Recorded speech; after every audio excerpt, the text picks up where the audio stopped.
færdige inde på vores værelse i Miraflores. Altså man bytte i Lima.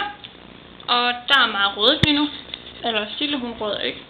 Jeg røder helt vildt. Jeg er så også ved at pakke om. Det er min undskyld. God tale. Vores badeværelse. Nu er det lys. Det skal jeg leve med. Der er brusevand. Lækker. Ikke så meget vand, men det er varmt. Nu går vi lige ud her, og så vinder vi lige Sille.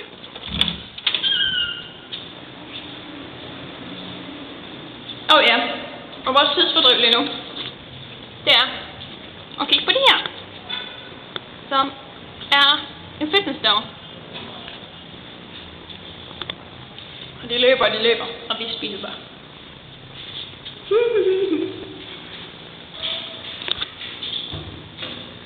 Og her er Sille. Okay. Jeg skulle ikke på mine forældre. Jeg lige Tak. Ej, hvor dejligt. Optager vi nu? Ja, det gør Du skulle godt have sagt, at du lønner dig. Så, nu stopper jeg.